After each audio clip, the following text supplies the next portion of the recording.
you remember that time when early in the morning when you called up one of your associates and you were worried about a certain email? Remember that? I hear that your feeling for being an entrepreneur started already back in school.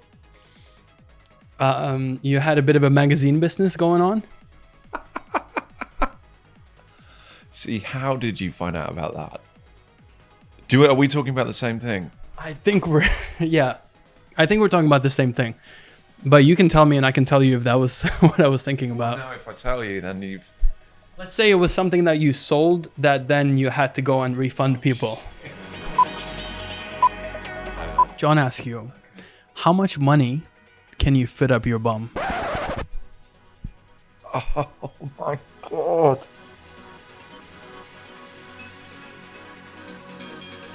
I don't expect to go to sleep for a year. I'm on fucking fire. My name is Viktor Kidson and I'm here in Sydney with John Askew. How are you doing today? Incredibly hungover, actually. Hungover and tired. But it's very good to see you, as always, and it's great to be in Sydney. But yeah, I've been traveling an unbelievable amount the last 8 days, and yeah, just looking forward to an afternoon of sleeping. You will have that. After this, you'll be able to sleep for a couple of days. It's good to see you too. Thank you. It's great to be here. The last time we sat down to do an interview was last year at before Acid and Tech Trance, I think 850. Yes. That's right. What did you think about that? That was a phenomenal gig. It was, yeah, I mean, it's always a pleasure to play any Acid of Trance, but the flagship show in the Netherlands is sort of the mecca, really. It's the backbone of the Acid of Trance live series. So any time that I do play it, it's always fantastic. And it's, you know, like Luminosity, it's a global gathering of all the trance clans. You see regular people there. You know, you see familiar faces that you see there every time. So yeah, it was phenomenal. It's an honor to be asked to do it. I loved it. And how did you like our interview? I thought it was great, man. I was saying the other day, I did an interview for Magnetic magazine, and I said to them, as you know, the only other person that's ever done an interview as in depth as this is Viktor Kidson, and it's refreshing, really, because in so many interviews, the people asking the questions don't take the time to do their research and to come up with questions that are, you know, a bit more engaging and a bit more in depth than the standard run-of-the-mill 10 to 20 questions that is universal that everyone asks. So, you know, it's always a pleasure not only being interviewed by you, but actually watching your interviews with other people as well. It's you really get to know the person that you're talking to, and there's a level of sincerity with a Viktor Kidson interview that I think is an absolute rarity. Thank you so much. I mean, I look at it as I have some of your time and I just want to make the absolute best of it and make you feel maybe a little bit uncomfortable as well. Well, I'm sure you will be able to do that. You always do your research. You always find people and find background stories that that perhaps should have been kept as background story. Yeah, I'm a little bit nervous actually, but let's see how this goes. So you are a bit of a musical entrepreneur. Can you just do the rundown about what you do? All the different sections that you do. Well, actually, one thing since we last spoke, one thing that I have changed is the radio company that I set up 18 years ago with my business partner Gavin, the radio department, which syndicates Armin's radio show, Adam Beyer, John Digweed, Nicole Mudabar, Tiesto, you know, just a whole fleet of, let's say, electronic music rock stars. I left that company in October last year, sold my shares in the company because I guess you could say I was getting a little bit disillusioned by Well, actually, predominantly the main reason why I wanted to leave was not only just to focus on more on other things that I was enjoying more, but dealing with the egos of some of those DJs was just becoming incredibly tiresome and hard work. DJs that are earning in excess of 50 up to 500,000 euros a gig, who were just really hard work to deal with. And you think excuse me, for people in that fortunate position, market position, financial position, in every capacity, I don't know. I found it very hard towards the end to keep my mouth from saying what I really felt.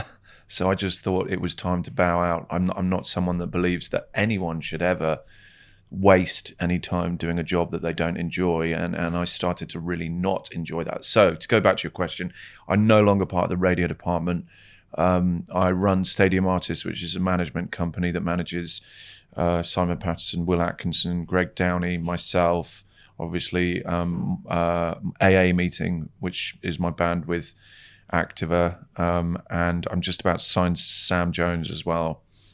So there's that, and then obviously I have my own music stuff. So everything to do with John Askew making records and DJing, everything to do with AA Meeting, which I'm sure we're probably going to talk about in a bit, and then I've also just about to start a hard trance alias as well, because I'll tell you more about that, I'm sure.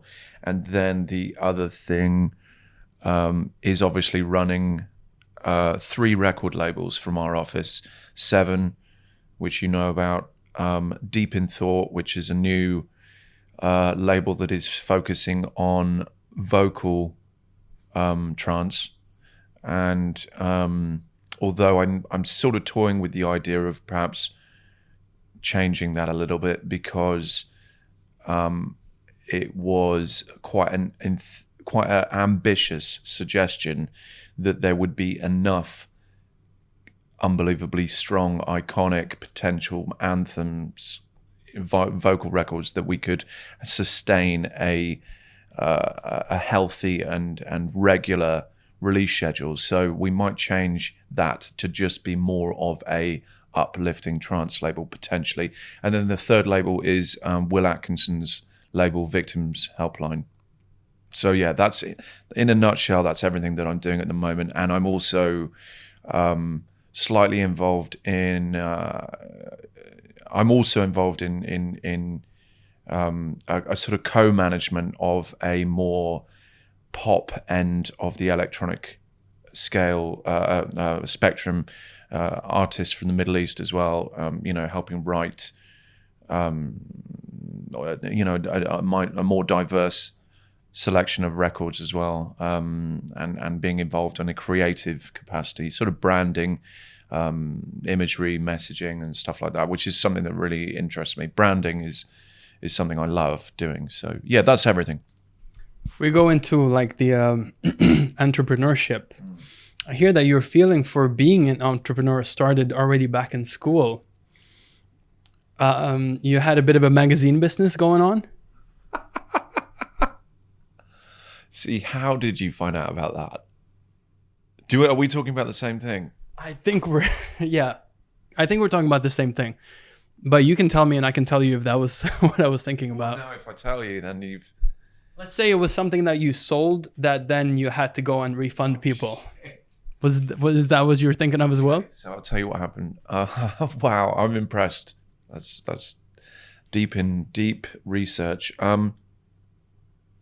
So when I was 10 or 11 years old, I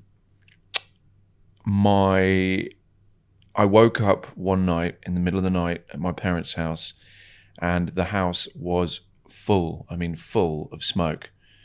And I could hear a fire, and I could hear that it was a big fire. And basically what had happened was my brother, who at the time was probably around 18, had gone out drinking. And this was kind of on a Wednesday or a Thursday night in the middle of November, winter, very cold. And he'd gone out and he'd come back, snuck in, and was hungry and had started making chips in a deep fat fryer, so full of oil. But then while they were cooking, he'd fallen asleep, and this thing had just, continually heated up until eventually exploded, and the whole kitchen burnt down. I'm very lucky that actually, half the house didn't burn down, but the kitchen was completely and utterly destroyed, and which was the heart of the house. And the room above, the heat was so intense that when the fire brigade came to put it out, they had to come in from the floor above. So they had to rip the floor out to be able to get to the fire from above. Anyway, so to cut a long story short, we had to move out of the house because obviously it was completely destroyed. And living 2 doors away from, just across the road from my parents was an RAF pilot, so a pilot in the British military, who was going away on deployment, I believe, and he offered to let us move into his house while our house was being sorted out and renovated and fixed up. Because not only did the fire totally fuck up the kitchen, the smoke damage pretty much screwed the rest of the house. So we moved into this house, and as a 10 or 11-year-old boy moving into a house with that was owned by an RAF pilot, which is quite exciting, the first opportunity I had, I went through all of his belongings. I went through his drawers. I went through every pocket of every jacket he had hanging up. Just, he had these jumpsuits with shoulder holsters and a knife in the leg, all this kind of cool shit as an 11-year-old boy. And I guess we'd been living in the house about a month when I was going through all this stuff. I had this opportunity. Everyone was out. And then I opened these 2 big drawers under the double bed in the master bedroom where my parents had been sleeping, and they were a foot deep in the hardest pornography you could possibly imagine. And I'm talking, not just the regular stuff of people fucking, but animals, bestiality, all kinds of really demented stuff. So I stole some of it and I took it to school and I started selling it. And then one of the teachers, I think, found a couple of kids, because there was a pack of playing cards, and the pack of playing cards was, women being fucked by horses, women fucking goats. It was just, Jesus. It was demented. As an 11-year-old, you're like, holy shit, what the hell is this? My mind didn't even comprehend the idea of, it was in the very early stages. I had 3 older brothers, so they were telling me about, I had a basic understanding of what sex was about, but the concept of animals being involved was pretty hardcore. Anyway, the teachers found it. One teacher found it, and he immediately, where did you get this? Askew sold it to me, sir. So he cornered me and he said, right, go and get every single thing that you sold, get it back off those people, give them back the money they've given you, and bring it all to me. And I thought, well, shit, clearly I'm going to be expelled. This is really bad. Selling pornography to, kids that were, 9, 10 years old. Look, I was only 11, but... So I went and got it all. I gave it to him, and then he said to me, his name was Mr. Gaines, or Gonzo. We used to call him Gonzo. And he said to me, right, we'll hear no more of it. And he just took this porn, and it was never mentioned again. And then when I was probably about, I'm guessing about maybe 29 or 30 years old, I went back to the school for an old boys reunion day. And it was like a black tie event, and I ended up sitting on a table next to Gonzo, And he was sat here, and and then his wife was sat on that side, who was like the school nurse when we were at school. And I thought, shit, I'm not going to bring it up. But then after a while, I drunk maybe a couple of bottles of red wine, and I was shit-faced drunk. And I said to him, hey, you remember that time when you confiscated all of that really hard pornography off me? He said, no, I have no idea what you're talking about. You must have me confused with someone else. And I said, come on, man. Come on. Have you still got it all? And yeah, it was quite an awkward situation. So there. Wow, yeah. But it turned out to be a win-win then for him and for you. Yeah, I mean, I didn't get expelled, and he acquired quite a substantial amount of pornography. And then not that long after that, the next door neighbors, so my parents' house is here, then there's one other house there, and then there's the RAF guy's house that we were in. And the house next to it, would, you know, to my best friends who I was growing up with, I took some of this porn round to their house and I was showing it to them, and the mum caught me with it, and it was bad. It was really bad. So they told my parents, and my parents sat me down and were furiously angry with me. And they said, you know, where did you get this? Bearing in mind, it was really graphic porn. Where did you get it? And I said, it's upstairs. And so I took them upstairs and opened these two drawers and showed them. And my mum cried. She cried and cried and cried for the rest of that day, just because she'd had 6 weeks of sleeping on top of the most vile pornography you could possibly imagine. She was absolutely heartbroken and mortified.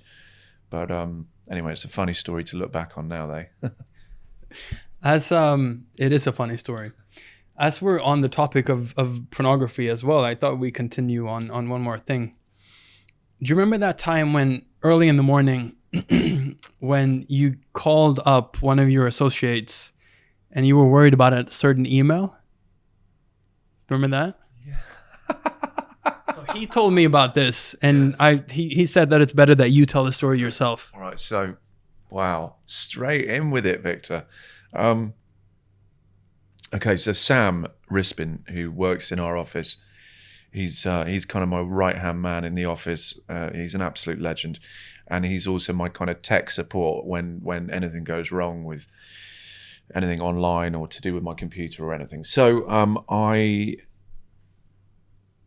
one morning I opened up my emails, as I do every day, with a cup of coffee, and there was an email in my inbox from me. It was from my email address. And it said, we've hacked your account, and we've also hacked the camera on your computer, and we've noticed that you stay in a lot of hotels. I was thinking, fuck me, that's legitimate, because I travel shitloads. I'm in hotels all the time. And we've logged all the websites that you've been on, and we filmed you masturbating to them. I thought, oh, shit. You know, because all of this is totally legit. Every single DJ that travels around the world, the first thing they do when they check into a hotel room is get on the porn and masturbate. It's a standard operating procedure. I don't think it's just DJs. It's probably any man, potentially girls as well, who gets in a hotel room on their own. The first thing to do is drop a load. So so I was freaking out, and this is 6:30 in the morning, and my wife wasn't up yet. And it said, if you don't pay this money into this account, this video will be forwarded to every single person in your contacts, including my mum. And I was thinking, shit, how would I cope with everyone in my contacts watching a video of me masturbating? So first thing I did was, my wife then came down for breakfast. She came down and I said, look, you're going to have to read this email. Come and have a look. She read it and she was laughing. She said, do you think it's legit? And we talked about it. And I said, I don't know. But I mean, they know that I stay in hotels and stuff. This looks pretty legit to me. And it's come from my email address. So they clearly have hacked me. Now, I didn't understand Sam when he came involved. He explained the situation to me. He was a bit more well-versed on these things. So I explained it to my wife, and then I said, I'm not really ashamed of my cock. So I think I could probably be all right with everyone seeing it. If I could just have my children and my mum and dad not see it, then everyone else, I think I'd probably be all right with that. I think I'd be okay with that. So I was freaking out a little bit though. So I called Sam, explained the situation. He said, mate, it's a really common scam. He said, just forward the email to me, and then he just cut and paste the text. It's quite an in-depth email. Cut and paste the text into Google and immediately found that it's just a scam. And I still get those emails probably once a month now. But the first time you get it, it is a weird thing because it looks real, right? Yeah, really real. I mean, it's very convincing. And the fact that it comes from you, my email address, it looks totally legit.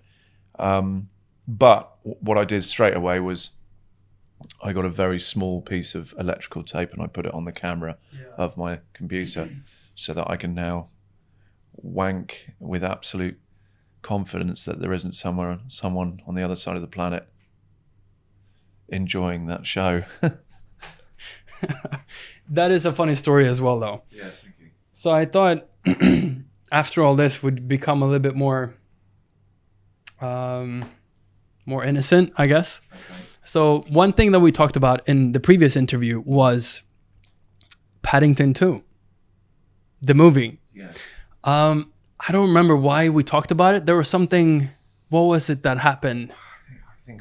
I think I cried at the end of the film, and you're right. That's what. That's why I brought it up. You're right. Honestly, I've actually seen it since then, and you know what? It is very emotional. Yeah. It gets to you, doesn't it? Yeah. I mean, I'm quite a. I wouldn't say I'm quite an emotional person. I have control over my emotions, but when it comes to big movies, being at the cinema, being caught up in the moment, I love that feeling. Music and film, and quite often the moment in the film that gets you often is because of the music they set to it, as well as what's actually going on. Those are two things that really can really captivate me and play with my emotions to the point of I love that. I love that, getting properly emotionally immersed in an experience, whether it's listening to music, watching a film, reading a book, stories essentially. So yeah, I'm not ashamed to say it. Yeah. No, and you mentioned now that you go to the movies and you get fully encapsulated by it, but I hear that it also happens at home on the couch. Tell me about the, is it called the Bataduke? The Bata... Fuck. Tell me about that. Have you spoken to my wife? Have you? I might have. Have you? Really? Well, yeah, I have. And she told me what happened. And I just found that absolutely amazing. But she did say that you're a good storyteller. And you're a very funny guy. So I thought I'd let you tell that story as well. That's great, man. Well, okay, so I'm really not very good at watching horror movies. Really not very good at it. I freak out, but my wife loves them. She loves horror movies. And so I try and watch them, and I see it as a bit of a challenge. So occasionally I'll say, come on then, let's really Google what the scariest film out there at the moment is, and let's try and watch it. And she relishes in the absolute terror and fear that courses through my veins in those moments of heightened tension in the movies.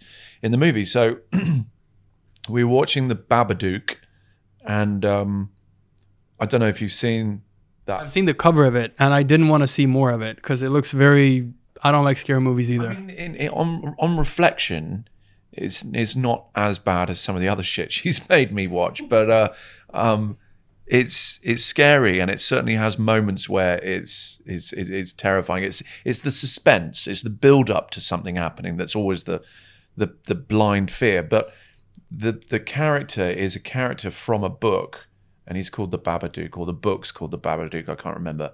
But he's this tall, evil monster, and he has a top hat, or either a top hat or a bowler hat that he wears, and it's terrifying. And halfway through the film, my wife paused the film and made me go and make tea for us. Actually, I heard that you were creating excuses to be able to get out of the film because you were like, I need to go and get drinks. I need to go do this. So I think that's why that sounds exactly like my techniques that I do to kind of just have a momentary break from the frontline battle, let's say. So I went and made tea, and she fucking put on a top hat that's the exact same hat that he was wearing, and she hid behind the door. And then I came in with these 2 cups of tea, and she jumped out on me, and oh my God, both cups, you know. Yeah, my wife is never happier than when she sees me in some form of discomfort, whether it's terrified like that, or, you know, if I fall down a flight of stairs. She loves it. She loves it. She relishes it. And she's the reason why you watch movies like this as well. Oh God, yeah. I mean, I you know, if I lived on my own, I would never watch horror movies ever. And if I did, I would watch them to the point where it became unbearable and then turn it off. But I guess in the same way, it's like a thrill equivalent to going on a roller coaster. So you go on a roller coaster knowing that it's going to be terrifying, but exhilarating at the same time. But now horror movies, I see it as a challenge. I mean, there are some horror movies that I've seen that are so demented, so fucking awful. I mean, there's one film which is it's not really horror in a traditional sense. It's about a psychopath. And actually, it's an Australian film, coincidentally, that I saw on a Qantas flight over to Australia. And I could not believe that this film was on the aeroplane's entertainment system. I mean, there was a kid sitting across the aisle from me, and I was having to put my hands up like that. It was fucking demented. What was it called? Do you remember? Yeah, it's called Snowtown. And apparently I think it might even be a true story about this guy who's a psychopath, and he moves in with, he sort of befriends this girl, you know, who becomes his girlfriend, and she has 5 kids. She's like a single mum who has 5 kids of varying ages. Maybe the oldest one's maybe 17, 18, down to younger. And he's like a really hardcore psychopath. And the stuff that happens in that film is just, it's horrific. And and going back to the point we said earlier about how music can make moments in movies so much more dramatic and so much more impacting. One of the things that made this film really intense and hardcore was the lack of music. You know, in these moments of horror. Oh, and it's such a fucking dark film. You know, one of this woman's sons rapes his brother. And so when the psychopath guy finds out about this, he makes that boy kill his brother. And the way he does it is fucking just horrific. Anyway, I don't recommend anyone sees it. I don't recommend, but when those kind of films are presented to me and I'm watching them, I see it as a challenge to try and persevere to the end. But yeah, I don't do it for fun or pleasure. Where'd you get this? On the shelf. If it's in a word or it's in a look, you can't get rid of the Babadook. A rumbling sound, then 3 sharp knocks. Babadook, dook, dook. That's when you'll know he's around. You'll see him if you look. Your birthday's coming up. Yeah, it is. How does that feel? 1st of November. Yeah, it's good. I have my birthday is on the 1st of November, so the day before, 31st, is Halloween. So as a kid growing up, all my birthdays were Halloween parties. And then I guess you get to maybe, I don't know, 17, 18 years old, and then, you know, you kind of don't really give a shit about Halloween anymore and you move on. But then when you're older and you have kids, which congratulations, by the way. Thank you. Are we allowed to say that? We can say that. Thank you. Yeah. So you'll know about this.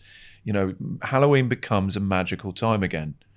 So there was always this this 5-day period where you would have Halloween, the next day was my birthday, and then you have bonfire night, which, do you know about bonfire night? Not so much. We didn't have that so much in Sweden. No, well, it's specific to, it's called Guy Fawkes night. So Guy Fawkes was a guy in, 1500s, 1400s, I'm guessing. I might have that wrong. Well, I'm sure I have that wrong. But anyway, he was a very early day terrorist, and he was going to blow up the British Houses of Parliament.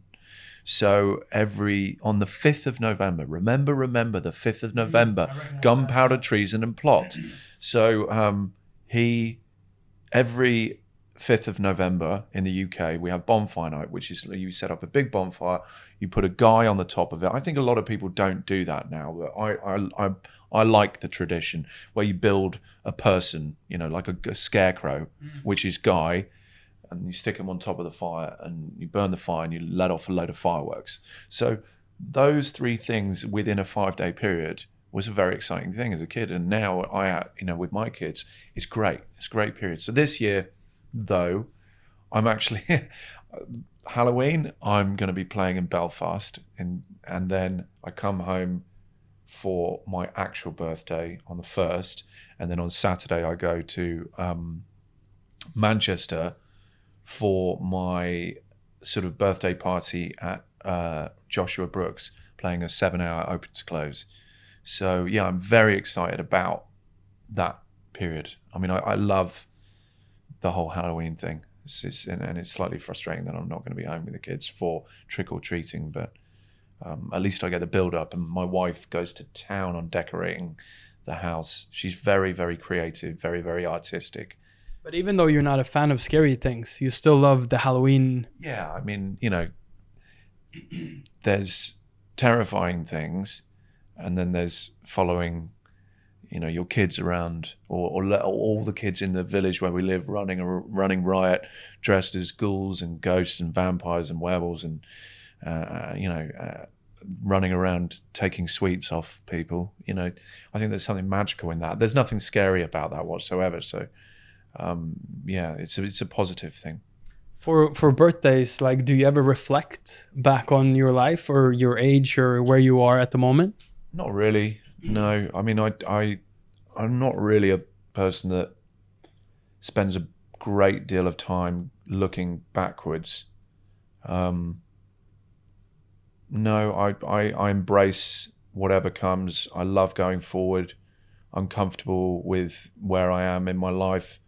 And I'm comfortable with my age. I have a fucking great life. I really do. And there's nothing in my life that I would necessarily change. I mean, obviously everybody would like a slightly bigger house, but really at the end of the day, would winning 30 million on the lottery bring you so much more happiness? I don't know. I mean, materialistic shit, I'm not sure whether that brings a great deal of true value to your happiness. I don't know. There's a quote actually from you in another interview that says that I prefer experiences to owning shit. Yes. Yeah, I actually did an interview in Melbourne on Thursday with Paradigm TV, Paradigm's new YouTube channel, I think. And I mean, I try and instill the values on my children that experiences are more important than owning items, possessions. And whenever it's one of their birthdays or Christmas and they ask specifically for the usual shit kids ask for, iPads and things, I always say to them, whatever the value of that thing is, I will double it if you change from getting that thing to an experience. So you want an iPad? There's I don't know, 250, 300 quid. Well, how about I spend 500 quid or whatever, and we go to Barcelona for the weekend, or we go and took my boy to see Guns N' Roses in Italy, or whatever, just going out and creating memories that and experiences and developing people as your character, your personality, your understanding of how this planet works can only be developed and grow and evolve and mature by getting out there and fucking experiencing as much shit as possible. I think I love that idea. It's a very, very good approach, and to actually get them out there as well. Yeah, I mean, we try to, yeah. That's not to say that they don't still love, their Xbox and whatnot. But, the Xbox actually, even though we kind of limit the time that my boy has on his Xbox, it is actually him hanging out with his friends because they are playing online, and there is a social interaction to it that I think it would be wrong to just take that away entirely or limit the time to the point where he felt that he wasn't part of the thing that he is a part of. It's still an important part of socializing. Okay, we didn't do that as kids. They do now. Am I going to say, you should be doing what I did as a kid because that's the sort of approach my parents would take? No, I believe that things evolve and things happen in a different way, and technology should be embraced, and things will be different tomorrow to how they are today, and I'm all for that. I'm not someone who tries to instill this fixed, draconian fucking way of living that's just bullshit. So I think it's a happy medium, but getting out there, traveling, experiencing, immersing yourself in cultures and foods and diversifying your ideas about what the world is and what it means to be a global citizen is fucking important. And I will always push my kids to do that.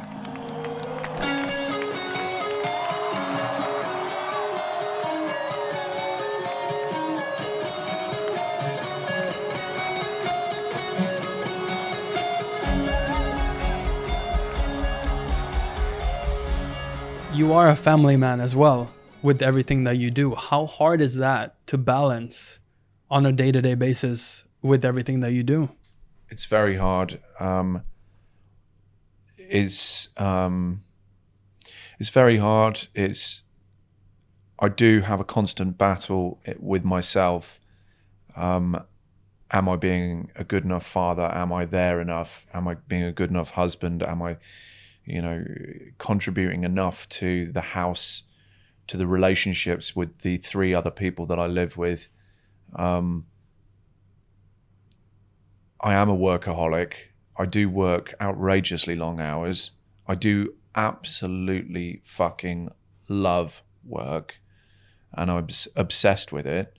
So, but at the same time, I always try and justify it. I mean, I try and make the time that I have with my family good quality time. When I have time, I try and make it as good quality as possible. Would I like it to be more often? Yes, I would.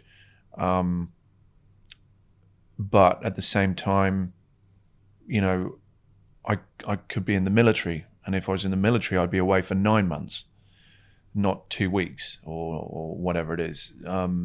So, or I could have been in a major rock band. I could have been on tour for a year, So I think, yes, it's tricky. It's a tricky one to balance, but my wife is an absolute saint.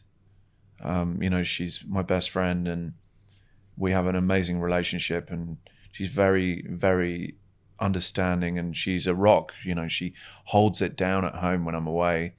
And I'd say the greatest technological development in this specific context of this of this topic is FaceTime. I can FaceTime my kids every other day or every day while I'm away, and my wife, and we have long conversations, and we're talking to each other face to face. So, and I can show them where I am. I can show them the view out of my hotel or whatever it is, and that has been. It's a golden thing, and I know it's the same for every other DJ that has kids that's traveling. It's just so important, but it's balance, man. I love my job. I'm not going to change it. I work the hours I work because it needs to be done. And there are people relying on me to get shit done. And I'm not going to let people down. Have you ever really struggled with that? The the amount of time that you're away compared to wanting to be home. Have you ever had like a breakdown where you really feel like, shit, what am I actually doing? Yeah, I mean, I kind of do sometimes do that. I mean, for example, I try and structure my touring so that if I have a month where, I mean, for example, now I'm in a period which is super busy up to the second weekend in December, and then I have all of December and half of January off, and going to be on holiday with my kids over Christmas and properly switch off. So during the really, really busy period, I think in November I probably have 8 gigs, and most of it is long haul, and it's super busy. I'm away every weekend, and it's hard. And in the middle of those months, in the middle of the traveling, and when you're standing in an immigration queue that's fucking 2 hours long, in those moments you think, what the fuck are you doing? But when you are standing at the decks, playing the music you love, the music you've made, the music you've put your blood, sweat, tears, passion and soul into, to a crowd that hopefully want to hear that music, that is what justifies everything and makes it all worthwhile. And it's just about balance is the short version. It's In our previous interview, you said that a lot of what you do is about making your parents feel proud, especially your dad. Yeah, it's true. Could you tell me a little bit more about that? Well, growing up, my father was absolutely my hero. And he was a very successful businessman who ran, he was a very senior in a company called Raychem, which was like a major international company dealing in wire and cable, kind of on an equivalent size to ICI or huge multinational company. And he was just so successful, so confident, and such a great storyteller. And and I remember certain things about him that really, just inspired me to want to be as good as him, or try to be. I mean, I think that's probably a common thing for a lot of kids, a lot of boys especially, perhaps. So I just wanted to make him proud. I think my mum actually, my relationship with my mum is slightly different to my relationship with my dad. And while I obviously wanted her to be proud as well, I think there was quite a substantial period of me going for it in this line of work where she still was hoping that I would perhaps change course and become a lawyer or a doctor or something. But now that they've seen that it has all worked out, I think they're both very proud, and I appreciate that. My mum follows me on social media, and she tells me off for things that involve swearing, and why do you have to always do this? And but I think deep down inside they're probably both proud. My dad is. They've both said it openly to me, and that's great. But I think every boy wants to make their dad proud, don't they? I agree with that. I think so too. Yeah. Tell me about your interest for jazz. Oh, fucking hell, I hate jazz. I know you do. I literally cannot stand it.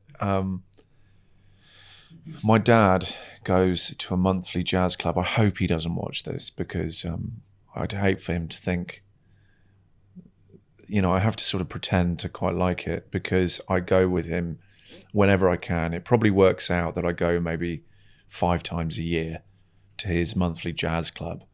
And it's all these oldies, they're all probably, I'd say the majority of the people there in the crowd. And the crowd is made up of I don't know, 80 people, and they're all sat there getting drunk and eating their sandwiches and drinking wine and listening to jazz. And there are different kinds of jazz, as you know. There's sort of more contemporary modern jazz, and then there's this fucking crazy shit that's just, it sounds like they are just playing random notes and that there's no structure. There's, you know, for someone who understands musical composition and arrangement, it just sounds like complete madness. And the only reason why it's not just someone picking up an instrument and playing random notes, the only reason you know it's not that is because they're all doing it at the same time and they're all playing the same notes at the same time. But it makes no fucking sense to me. So 5 times a year I have to go and sit there for 2.5 hours listening to this horse shit. But I look across at my dad and I see the big smile on his face, and he's loving the fact that he loves jazz. He loves Miles Davis. You know, he's one of his heroes. And I love the fact that he loves it, and it gives us an opportunity to spend time together. And he's sort of approaching his mid-80s now, so I don't know how many more years. Fingers crossed, obviously, but I don't know how many more years we will have the opportunity to do this. So I have to embrace those opportunities now, because, you know, I'm prepared to put up with the fucking horror of jazz just to have a bit of extra time with my dad. That's still very, very beautiful, though. Yeah. Yeah, but the music is so bad. It's so awful. So has he ever joined you to see you play, or? He would never do that. He'd never do that. I mean, I can't think of a gig where I could bring him in and him be comfortable with it. You know, I can send them the YouTube link to my gig at Luminosity, but I think, you know, I don't even think they would take the time to properly watch it. They see the pictures on Instagram, and that's enough. And they hear you say curse words in social media as well. My mum really hates that. She hates the swearing. She hates anything that's a bit racy. She just wants everything to be kind of refined and polite, and, you know, the whole motherfucking rock and roll approach. She just doesn't get it. She doesn't get it at all, and she thinks it's uncouth and unnecessary. She might be a good balance to you, though. Yeah, perhaps. Yeah. There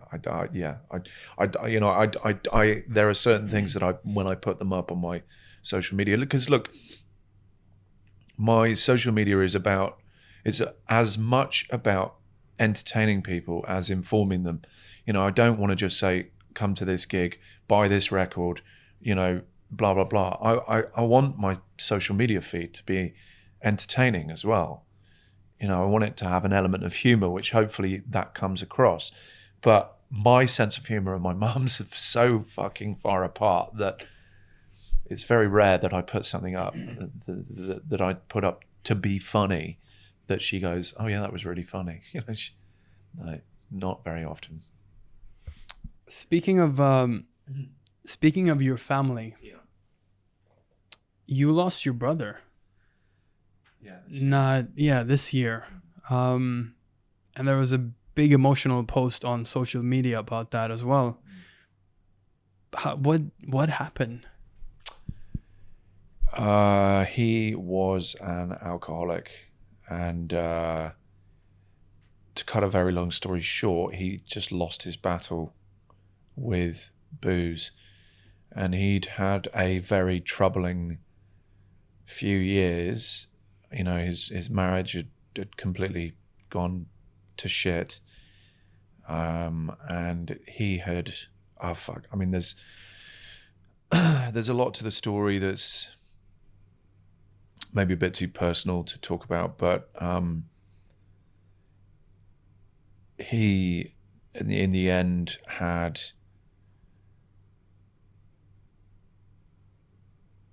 he very nearly died without anyone knowing.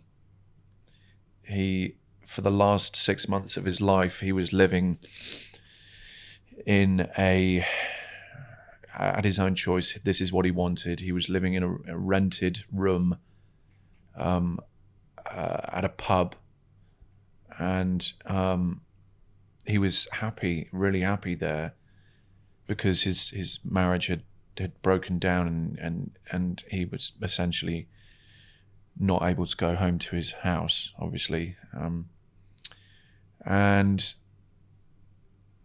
the alcoholism had got to him, and all efforts to try and have an intervention and get him away from this course where he was going, and I think he knew where he was going, and well, I know that because he told me that was going to be the outcome, and there was nothing anyone could do to stop him, and he developed jaundice and the early stages of really proper liver failure, and collapsed one night in the pub with, proper jaundice. He was completely yellow, and one of the other guys in the pub, he was being sick blood, and blood was coming out the other end as well, and a guy in the pub took him back to his room, and he was trying to push him out of the room to say, leave me, I don't want anyone there. And the guy forced his way into the room and called an ambulance and refused to leave until the ambulance came and took him to hospital. And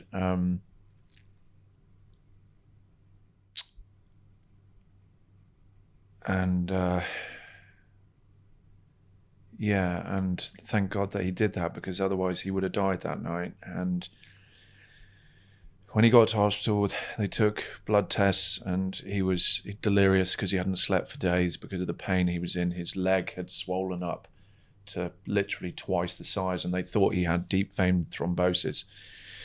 And we were called in. Obviously, he'd been in hospital overnight, and it was not until the next morning that we actually found out about this, because he didn't want anyone in the family to find out. But his ex-wife was called. The hospital called her, and she then got in contact with all of us. And we went in, and the doctors said, you need to be saying goodbye to him. He's not going to last. He is not going to last 24 hours. And we got 2 weeks with him. We had 2 weeks with him in hospital, and he had someone, quite often 2 people, but at the very minimum 1 of the family with him 24 hours a day for 2 weeks. And I just thank God, even though I don't believe in God, I do thank whatever forces there are out there for granting us those last 2 weeks with him, because even though it was a very dark time, and especially at the end, it was very traumatic and graphic and horrible, it did enable us to spend some time with him, to really share some very tender moments and very personal moments with him. And he was such a witty and very, very intelligent, very, very, very witty guy, and he kept his humor razor sharp to the very end. And it's an absolute tragedy. It's a horrible situation for anyone to have to watch their brother, sister, son, father, die, and in such horrible circumstances. Especially the last 24 hours was fucking horrific. It was awful. But thank God we were able to have those 2 weeks.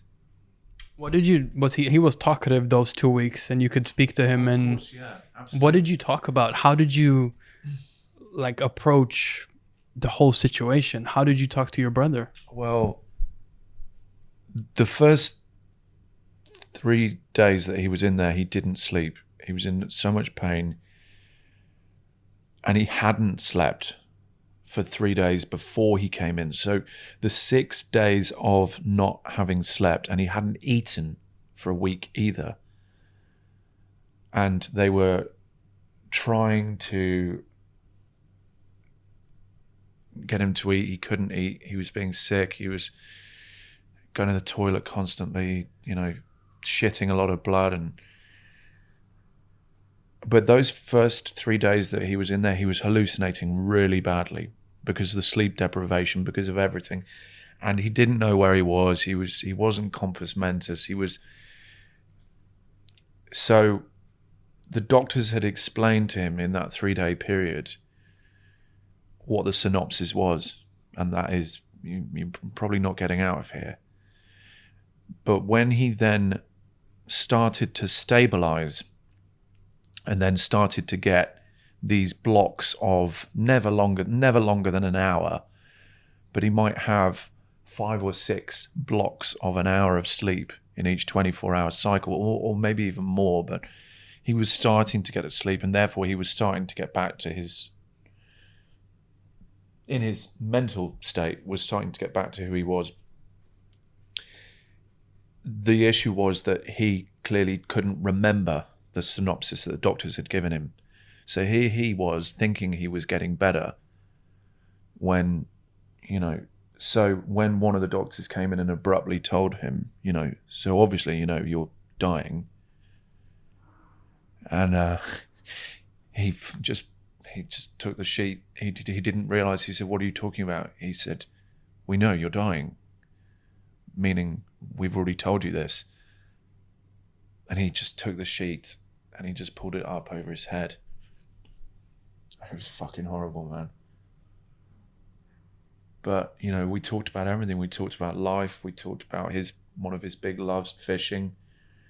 He was a really keen fisherman, loved playing golf. We were watching the golf a lot. The golf was on.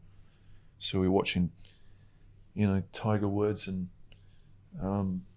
we had some really tender moments. And considering he was not a person to ever talk about his emotions or show affection, or, he was a very masculine, alpha male, man's man. But we had tender moments. We were watching the golf, just the two of us, and it was late at night. And he was he looked so ill, man. I knew it was only days away, and I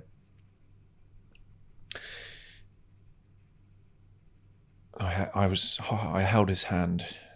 I just took his hand, and he said to me, he turned and he said to me, "What the fuck are you doing?" And I said, "I'm holding your hand." And he turned back to the golf and he said, "People will start talking." and I was just holding his hand, and I was rubbing my thumb on his hand, and I said, "You want me to stop holding your hand?" And he said, "No."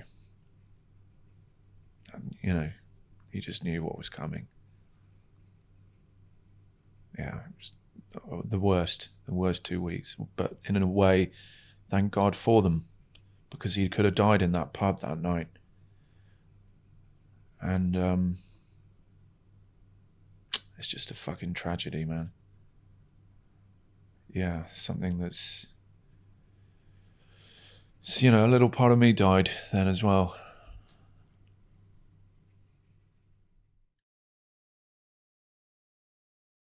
I was speaking to your wife before this, obviously, as you've noticed, and she said that you and your dad are very similar in the hard work that you do and that he did when he was working, and in being interesting and telling stories.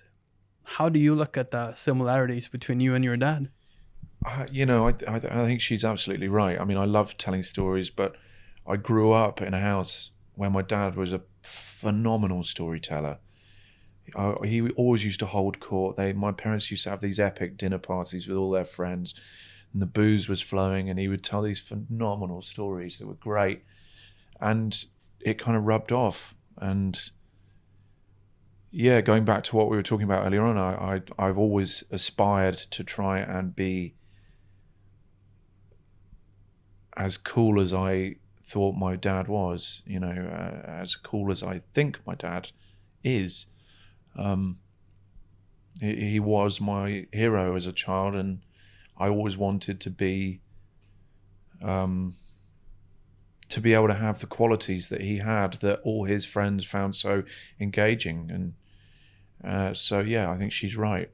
we are similar in many of those ways. Our work ethic and our storytelling. And my dad was never happier than when he was entertaining around his dining table with good wine, good people, good conversation. When the laughter was flowing, that's when my dad was really in his element. He loved it. I'm going to take another story out of you. And this could be potentially my favorite question ever that I've ever asked anyone. Really? Yes. Wow. John Askew, Okay. how much money can you fit up your bum? Oh my God.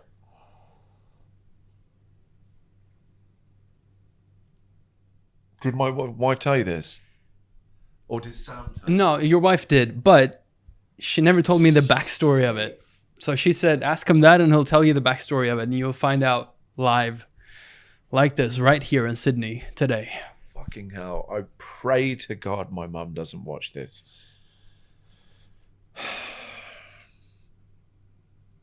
Oh my God. Anita, I'm going to fucking kill you. Okay, I can throw you some clues because she gave me some clues, but you might want to take it your... I know the story. Okay. Just how you want to start with it. So we were, when I was a resident at Turnmills nightclub, quite often we would go there, a big bunch of friends, and we would then, after it, at 7 o'clock in the morning when we left the club, we'd get in, a couple of people carrier taxis, and we'd all go back to either my house or Bishard, who's downstairs, his house, because he lived next door to my wife and I. And we would get on it. We would get smashed the whole next day. And it was on one of those days that everyone was there. We were really heavily getting fucked up. And I just got to the stage where I was so hammered that I went outside, and it was a baking hot summer's day. And I went outside and I just lied down in the grass and I went to sleep. I passed out. My wife saw that I was outside, and she got everyone together and said, look, let's fill a pot of water, take it out into the garden and put his hand in it, because there's that myth that if someone's asleep and you put their hand in a bucket of water or whatever, that they piss themselves. So they did this and waited, and nothing happened, waited, nothing happened. And so they all left me there and went inside. And then I did piss myself. But I didn't wake up. I pissed myself, didn't wake up. And because it was such a hot day, by the time I did wake up, the fermented, I haven't drunk any water for 2 days, boozy urine the sun had made it just, the smell was just horrendous. It was awful. So I was really embarrassed because I didn't know what they'd done. I just thought I'd pissed myself, so I didn't know what happened. So I went back in, and I poked my head around the corner, and they were all in there. And I said, Bishard, can I just borrow you a second? And he came out, and I said, look, I've had an accident. And I said, can I borrow some clothes? And he said, look, just go upstairs, go into any of the cupboards and help yourself to anything you want. So I took all my wet clothes off there at the bottom of the stairs, went upstairs, went into the first bedroom, which was like a spare bedroom, and I opened the cupboard, and the only thing in this cupboard was a dressing gown. There was nothing else in there, it was just a dressing gown, so I put it on, and it was a girl's dressing gown that only literally just about covered my penis and balls. And I went back downstairs, and I crept past the room where they were all partying, and I went back out to the garden, lied down, and went to sleep. And when you're lying on your side with such a short thing... I've never done it, but I'll believe your word for it. You can picture the scene. My junk was all hanging out the back. And to cut a very long story short, my wife then saw me out there again and said, come on, everyone. So she went to my jeans that were at the bottom of the stairs, the piss-covered jeans. She went through my pockets and she got my wallet out. She went out and she swiped all my credit cards through my butt crack, right? And then she got 2 £1 coins and a 50p piece. And you know what a 50p piece looks like? It's just quite a jagged thing. And she put them up my arsehole. And I don't mean just between the cheeks, I mean up there. Again, I didn't wake up. But when I did, I came inside and I knew something was wrong. And I couldn't quite pinpoint what it was. And I came in and they were all giggling and they were all laughing. And yeah. And they said, are you right? Are you right? And I said, no, something really doesn't feel right. I don't know what it is. I think I might have anus cancer. So in the end, I just felt something coming out. So I had to go to the toilet, and then there it was. 3 big coins coming out of my ass. Thanks to your wife. So on that day, I thought, shit, she's definitely the one. I'm going to marry her. That was it. That was the moment where I knew she was the one. I mean, who the fuck comes up with something like that? Look, I'm not saying it's good, and in a way, it's kind of technically, you could probably go to prison for that, but it was very creative, and wow. You were impressed. I was shocked. Yeah, you were shocked. Yeah, but anyway, yeah, it just drew me closer to her. So this is how I bridge this over to music, but there's no good way to do that. Yeah. So let's tell me about AA meeting. So you and Activa. Yeah. Rob and I now have a band called AA Meeting, and actually we released a breakbeat track many years ago under the name AA Meeting. So the name wasn't anything new. We already had the name. But we had decided we'd kind of, we've been friends for a very long time, Rob and I, very, very long time. And he lives 15 minutes drive from my house. And we'd thought, wouldn't it be great to play live? Wouldn't it be great to create a rocking trance live PA that the two of us could do together? And we came up with the idea. We sort of told our booking agents about it just in conversation, not really that we were going to do it or whatever. And then we sort of said, just see what the response is when you talk to a couple of promoters to see whether it's worthwhile us spending a lot of time and putting a lot of effort and energy and passion and love into this project. So the response was not only massive, but we immediately got booked to play Dream State in SoCal, and there was an issue at the beginning of that booking. We didn't quite commit to it, and then Jeff Ryan from Dream State called me and said, "You are fucking doing this gig. You have to do it, and I will not take no for an answer." So we had a long conversation. It was like, okay, shit, we've really got to get on with this. So basically, since then to now, we've written 17 tracks. 17. And when I say written, none of them are fully, every element of those tracks is done, but they're not arranged. They're not constructed. So I couldn't press play and play you one of the tracks because they're all live elements that we're triggering live. We're constructing the tracks live. We're deciding what happens when, how it happens, how long for, etc., etc. So, but there are 17 absolutely rocking, 142 BPM banging trance. And when I get back from this coming Sunday, the 6th of October, not tomorrow, but next Sunday, I will be, is our first whole day rehearsal. We've had a couple of rehearsals already, but in those days, there were quite substantial technical problems that we had to overcome that took up the whole day. So this Sunday will be our first proper run through of the whole set. So it's very exciting. And then we're working on some other ideas to do with it that I can't quite say yet, but we're working on an idea where we would affiliate AA Meeting with a specific label, and hopefully, if that all goes according to plan, we would probably be announcing that at the same time as Dream State SoCal, and then the following week releasing something on that label. And then the plan is through 2020, do maybe, I don't know, somewhere between 6 and 10 live shows. Through the year also write another 8 tracks. And then at the end of the year, those 17 tracks we release as an artist album. And then 2021, the new 8 tracks and the best tracks from the first 17 form our new set for 2021.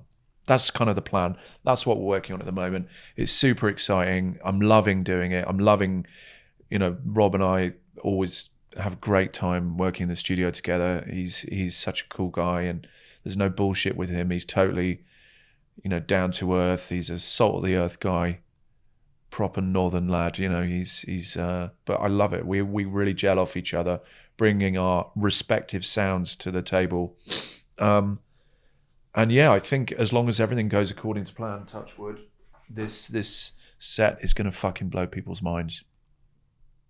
I can't wait to hear it. And I love how you describe it, and I love what's coming. Yeah.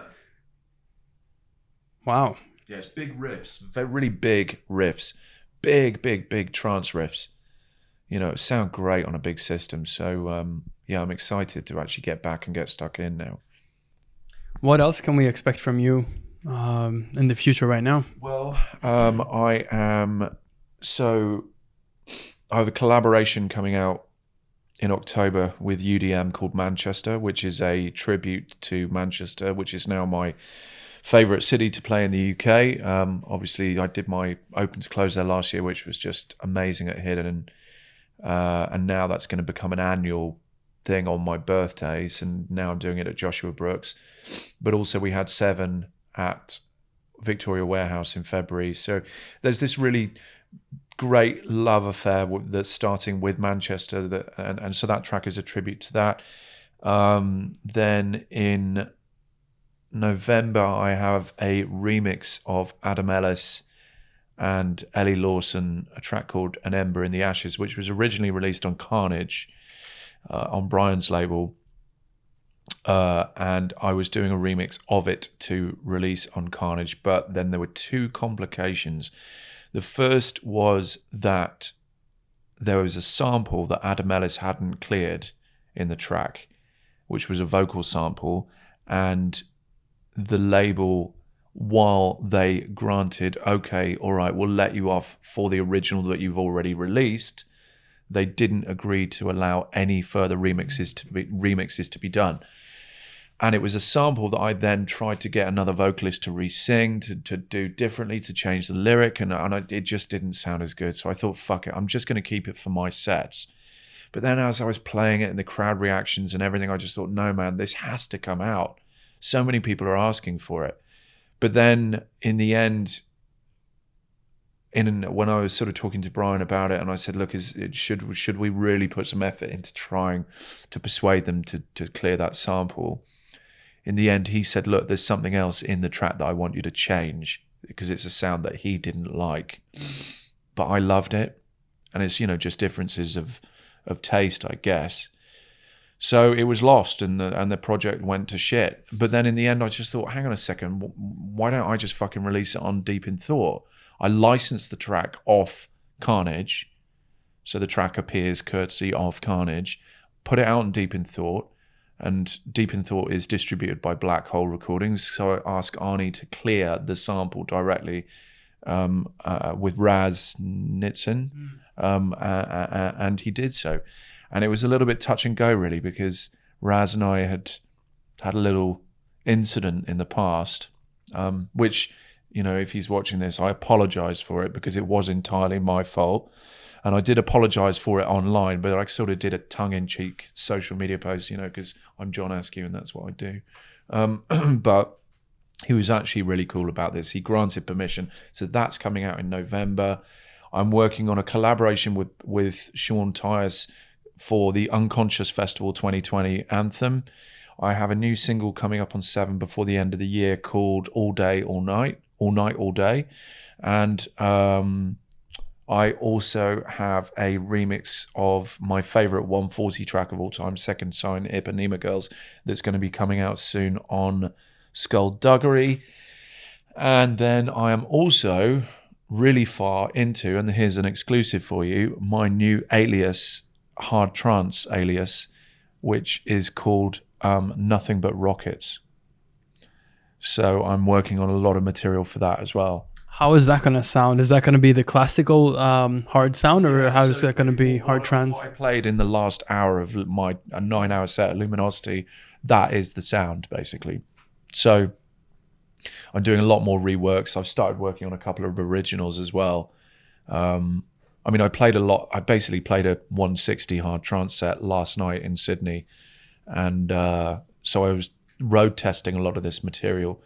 So that's something I want to do as well. Again, you know, not to really make it into something that takes over but just to maybe do 5 or 6 gigs next year to that sort of sound, because it's basically the music that I used to DJ in the period between, let's say, 1993 and 1996. In that period, that's what I was playing, hard trance like that. So it's taking a lot of those records and reworking them so that they have that 2020 fresh, current, banging, pristine sound. Have we heard any of that stuff already in your sets, or the last hour? Your own tracks, or? Oh no, none of the new original hard trance stuff. No, that's still in a very early development stages. Actually, I've predominantly been focusing on doing enough reworks to be able to play a kind of 2-hour set. And I think I've made maybe 16, 17 of them. And I thought that was, well, basically, I pretty much played all of them yesterday. So I probably need to make another 15 to 16 to be able to do a 2-hour set. But that was my plan, basically. So, yeah, that's sort of everything. And then, you know, I have a multitude of other tracks that are started.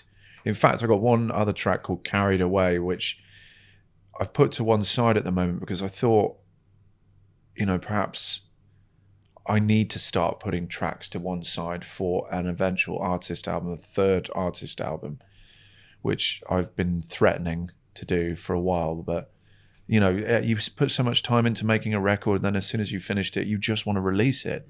You don't want to, like, not only not release it, but also not be able to play it out. But now I am actually starting to put a few tracks to one side and not doing anything with them, with a view to, I don't know, 2021 maybe, release an album. So yeah, that's everything that I'm working on there. Obviously, you know, pushing the labels, pushing the material with the labels, really developing the artists and pushing their sounds. You know, Simon Patterson is now, he's back. You know, he's had a bit of a, he was living in Miami for the last 4 or 5 years, and Miami got the better of him. But he's back in the UK now, and he's working on some material which is just breathtaking. Obviously, Will Atkinson is flying now, and he, we are aiming to release Will's debut artist album on the 1st of May next year, which, you know, wow. I mean, some of the material he's making now is just ridiculous.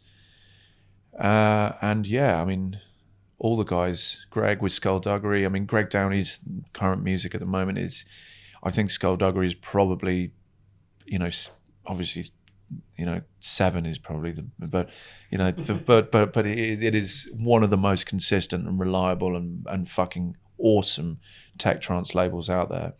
And all credit to Greg. He's a workaholic and very focused guy. If every single person that I managed had Greg Downey's work ethic, they'd all be a lot further on than they are. To wrap this up, what would you like for your birthday? Like, what would you wish for your birthday that's coming up? Well, Could be anything. It doesn't have to be a thing. It could be anything at all. Okay, well, this is quite an egotistical thing, but at the same time, It's your birthday, so yeah, okay. Well, I'd like two things. I'd like to have dinner somewhere nice with my family, with my wife and kids, and I would like for my birthday party in Manchester to sell out, really. And I think the tickets are now at like 65, 70%. So, you know, we've got a month to go, and I'm sure we'll probably get there. But, you know, every DJ for their ego wants the gigs to sell out well in advance, so they can go, wow, look at me, I'm so fucking cool. So those two things would be great. You know, a bit of family time and then a kick-ass 7-hour open to close underground warehouse party with a unbelievable void sound system. I wish you all the best, and it was amazing to catch up with you again. It's honestly, Victor, I love these interviews because then it's just more of a chat. It's more of a conversation, but you bring out, you manage to just find, there's no stone left unturned. You really get to it, man, and all credit to you. This scene is a better place because of, you know, the contribution you make it really is invaluable. So thank you for everything that you do, man. Thank you for your time. It was absolutely amazing. Cheers, man. I don't expect to go to sleep for a year. I'm on fucking fire.